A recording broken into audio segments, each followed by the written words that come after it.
Hello, British patriots and guests. I was just browsing through YouTube as you do when I came across a girl called Jonaya. Now, if you don't know Jonaya, she's building up her subscription base quite well. And she was talking about David Lammy. Now, obviously, David Lammy is quite big news at the moment because he's continuously going on about how the white people are going at. And obviously went after that other girl that went over to Africa saying, oh yeah, she's being racist by helping Africans.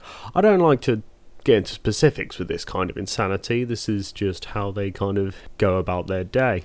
And what she was doing was putting in a police report against David Lammy for racial hate crime. Now, obviously, this seems like a bit of a political stunt. It's not actually going to go anywhere.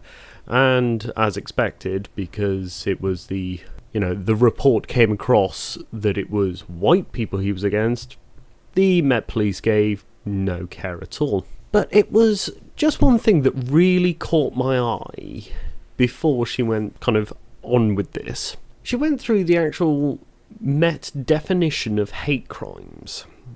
And it's one line I just wanted to show all of you, which kind of says the kind of political world we're in now. So it's hate crimes and hate incidents. Goes on about the normal stuff. And then it gets to this one bit. Evidence of the hate element is not a requirement. Now I want that to go into your head for a second, because evidence is not required. And you do not need to personally perceive the incident for it to be hate related. Is this the kind of standard we've actually got to in, what you can only laughably call British policing, when evidence is not even required anymore? So we've got a guy who was arrested for, not saying anything against Jewish people, but having his dog do a salute. That was apparently hate.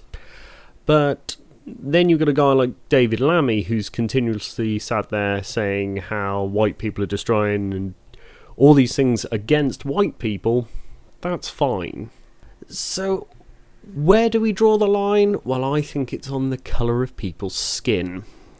This is not the way we should be doing things, and it is about time we started doing something about it. But then you look at our political class.